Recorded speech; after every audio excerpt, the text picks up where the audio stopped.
Jacob's trembling hands ignite the fuse. Aaron's eyes, hollow yet defiant, meet his.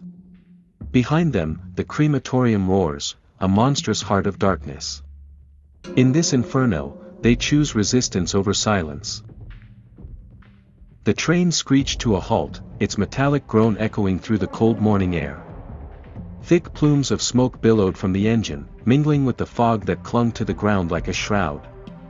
The scent of burning coal was pervasive, but beneath it lurked a more sinister odor, one that hinted at decay and despair. Jacob stepped onto the platform, his boots crunching against the gravel. Around him, a sea of faces, men, women, children, emerged from the cattle cars, their eyes wide with fear and confusion.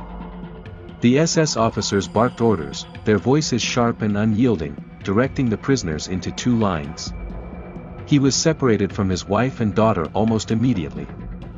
The last glimpse he caught of them was his daughter's small hand clutching her mother's skirt, both being led away toward the left line. Jacob, deemed fit for labor, was directed to the right.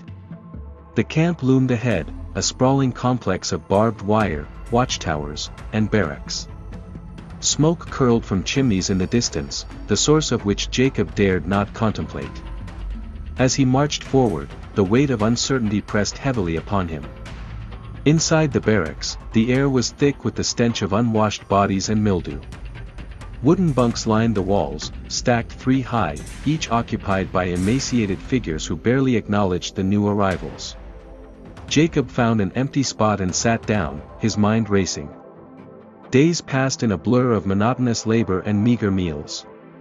The guards were ruthless, punishing the slightest infractions with brutal beatings.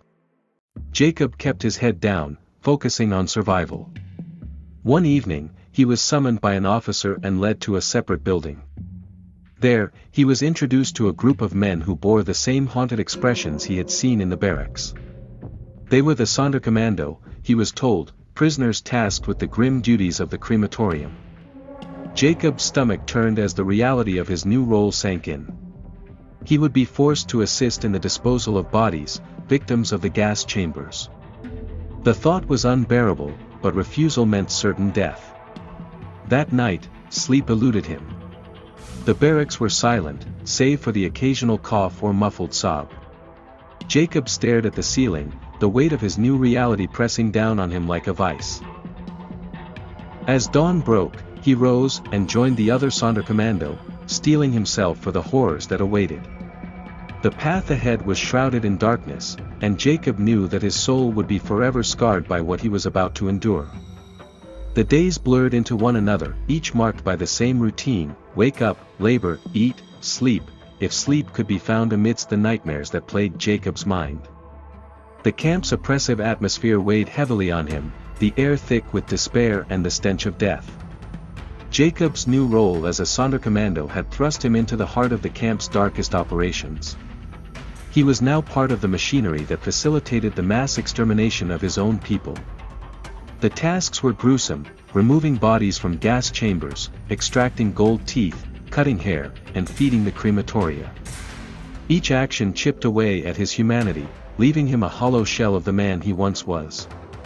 The other Sonderkommando were equally haunted. Conversations were sparse, eyes avoided contact, and the silence was deafening. Occasionally, someone would break down, their screams echoing through the barracks until a guard silenced them. Jacob learned to suppress his emotions, burying them deep within to survive. One evening, Jacob was assigned to assist in the removal of bodies from a gas chamber that had malfunctioned, leaving the victims partially conscious during the gassing. The scene was horrific: twisted limbs, faces contorted in agony, and eyes frozen in terror. Among the dead, Jacob recognized a familiar face, a neighbor from his hometown. The realization struck him like a blow, and he stumbled backward, retching violently. The guards noticed his reaction and approached, their expressions devoid of empathy. One struck Jacob across the face, barking orders in German. He forced himself to regain composure, wiping the blood from his lip and returning to his task. The pain served as a reminder: emotions were a liability. As weeks passed, Jacob began experiencing hallucinations. He saw shadows moving where there were none, heard whispers in the silence, and felt unseen eyes watching him. Sleep offered no respite, his dreams were filled with the faces of the dead, accusing and mournful. He questioned his sanity but dared not speak of it, fearing retribution or worse. One night, Jacob was awakened by a soft sobbing. He followed the sound to a corner of the barracks, where he found another Sonderkommando, Aaron, weeping silently. Jacob sat beside him, placing a comforting hand on his shoulder. "I can't do this anymore," Aaron whispered. Jacob understood. The weight of their actions was unbearable. He wanted to offer words of solace, but none came. Instead, they sat in silence, sharing their grief. The following day, Aaron was gone. Jacob never learned his fate, but he suspected the worst. The loss deepened his resolve to survive, if only to bear witness to the atrocities and ensure they were never forgotten. As winter approached, the camp grew colder, both physically and emotionally. Food rations dwindled, and the guards grew more brutal. Jacob's body weakened, but his mind remained sharp, fueled by a burning desire for justice. He began documenting his experiences in secret, scribbling notes on scraps of paper and hiding them beneath floorboards. It was a dangerous endeavor, but he felt compelled to record the truth. Each word was a defiance, a testament to the resilience of the human spirit. One evening, Jacob overheard whispers of a planned uprising among the Sonderkommando. The idea was both terrifying and exhilarating. Could they fight back against their oppressors? Could they make the world see the horrors committed within these walls? The seeds of rebellion had been sown, and Jacob found himself at a crossroads. He could continue to endure, surviving day by day, or he could join the resistance, risking everything for a chance at redemption. The path ahead was uncertain, but one thing was clear: the descent into darkness had reached its nadir, and the time for action was near. The air was thick with tension, a palpable electricity that coursed through the barracks like a storm on the horizon. Jacob could feel it in his bones, a gnawing anticipation that something monumental was about to unfold. Whispers of rebellion had been circulating among the Sonderkommando for weeks. The knowledge that their days were numbered had ignited a desperate resolve. They would not go quietly into the night. Under the cover of darkness, plans were solidified. Explosives, smuggled in by courageous women from the munitions factory, were distributed among the rebels. Crude weapons were fashioned from whatever materials could be found. The date was set, October 7th. As dawn broke, the camp stirred with the usual grim routine. But beneath the surface, hearts pounded with anticipation.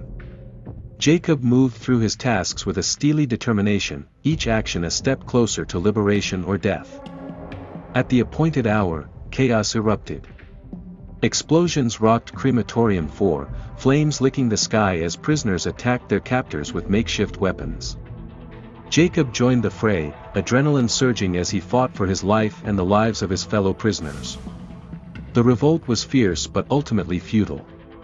SS reinforcements quickly quelled the uprising, executing hundreds in retaliation. Jacob was among the few who managed to escape the immediate carnage, fleeing into the surrounding woods. For days, he evaded capture, surviving on scraps and sheer willpower. Eventually, he was recaptured and returned to the camp, where he awaited his fate with grim resignation. But fate had other plans. As the Soviet army advanced, the Nazis began evacuating the camp, forcing prisoners on death marches. Jacob was among those deemed fit to march, enduring the brutal journey through the harsh winter landscape. When liberation finally came, Jacob was a shadow of his former self, physically and emotionally scarred. But he carried with him the indomitable spirit of resistance, a testament to the resilience of the human soul in the face of unimaginable horror. Jacob stumbled forward, his legs barely able to carry his frail body. Around him, other survivors moved like wraiths, skeletal and hollow-eyed, their steps slow and uncertain. The fields that once confined them had been abandoned, the guards fled, the towers empty. Freedom had come, but it felt more like stepping into another kind of purgatory. The Soviets had arrived days earlier, their tanks and grim expressions signaling an end to the nightmare. Yet for Jacob, there was no end, only an aching continuation of existence. The faces of the dead still haunted him, the screams, the smoke, the smell of burning flesh clung to his very skin. He walked with the others toward a makeshift infirmary set up in a nearby village. Nurses with wide, tear-filled eyes moved among the survivors, offering food, blankets, and whispered words of comfort that could not penetrate the thick walls Jacob had built around himself. When he tried to eat, his stomach rejected the food. When he tried to sleep, visions of the camp flooded his mind. He often woke gasping for air, clutching at his throat, as if he were still trapped within the gas chambers with the doomed souls he had been forced to drag to the flames. The nurses told him he would heal with time. They were wrong. Weeks passed. Jacob found himself relocated to a displaced persons camp in the American sector. It was a sprawling complex of tents and temporary shelters, filled with thousands like him, lost, broken, searching for remnants of the lives they had been torn from. Every day, Jacob scanned the lists posted on bulletin boards, lists of survivors, lists of the missing. Every day, he searched for the names of his wife and daughter. Every day, he found nothing. Some survivors found loved ones. Jacob watched as they wept and embraced, their sobs shaking their emaciated bodies. Each joyful reunion was a knife to his heart, a reminder of his own empty hands. At night, he sat alone by a small fire, staring into the flames. He remembered the day he last saw them, his daughter's hand gripping her mother's skirt, her wide, terrified eyes. Had they perished quickly? Had they suffered? Jacob's mind conjured endless possibilities, each more horrific than the last. He no longer cried. The camp had stripped him even of his tears. In the following months, Jacob attempted to find work, to rebuild some semblance of a life. He took a job repairing shoes in a small workshop operated by another survivor. His hands, once trembling from starvation and terror, gradually steadied. But inside, he remained fractured. Customers spoke to him, but their words passed through him like mist. He smiled when expected, nodded politely, but rarely spoke. Language itself seemed like a foreign concept, a bridge he had no strength to cross. He was a man moving through the world, but not of it. One afternoon, Jacob visited a small synagogue that had survived the war. Inside, the air was heavy with incense and sorrow. Candles flickered against the stone walls, casting long, distorted shadows. Jacob sat in a pew near the back, bowing his head. He tried to pray, but no words came. How could he pray to a God who had allowed such horrors? How could he believe in anything anymore? Still, he returned to the synagogue every week, seeking something he could not name, perhaps forgiveness, perhaps simply the comfort of familiarity. The old rituals soothed him in a way nothing else could. One winter evening, Jacob overheard a conversation among other survivors about a Red Cross initiative assisting displaced families. They spoke of letters being sent across Europe, seeking relatives separated by the war. For the first time in months, a flicker of hope stirred in Jacob's chest. He composed a letter, his handwriting shaky but determined, describing his wife and daughter, the last time he saw them, the camp they had been sent to. He sent copies to every known Red Cross office, to every registry of survivors he could find. Then he waited. Days became weeks. Winter gave way to the tentative warmth of spring. Jacob repaired shoes by day and sat by the fire at night, listening to the crackle and pop of the wood, imagining it was the sound of distant footsteps, his wife and daughter returning to him. But no letters came. No word. No sign. Only silence. As summer arrived, Jacob was offered the chance to emigrate to America. Many survivors were leaving Europe, seeking new lives far from the ash and ruins of their old ones. Jacob hesitated. To leave was to abandon any remaining hope of finding his family. Yet he knew, deep down, that Europe was a graveyard. He accepted. The journey to America was a blur of train rides, crowded ships, and endless waiting. Jacob spent most of the voyage staring at the gray, heaving ocean, its endless horizon both terrifying and strangely comforting. At least at sea, there were no fences. When he arrived in New York, the city overwhelmed him with its noise, its towering buildings, its ceaseless energy. He was given lodging in a modest tenement in the Lower East Side, among other refugees. Jacob found work in a textile factory, sewing garments for long hours under dim lights. The labor was grueling, but familiar. It gave him something to do with his hands, something to occupy the emptiness inside him. At night, he wandered the streets, watching couples stroll arm in arm, children chasing each other in the parks, street vendors shouting their wares. Life moved on all around him, vibrant and unstoppable. Jacob remained apart, a ghost among the living. One evening, as he walked past a bookstore, a display caught his eye, a collection of survivor testimonies published by a local Jewish organization. Hesitantly, he entered and bought a copy. He read the stories late into the night, tears finally returning to his eyes. The words were raw and brutal, echoing his own experiences. For the first time, Jacob felt a kinship with others who understood the depth of his wounds. Inspired, he retrieved the scraps of paper he had hidden in the barracks, the secret journal he had kept at risk of death. He began transcribing it carefully onto clean pages, shaping his memories into a coherent narrative. Writing was agony.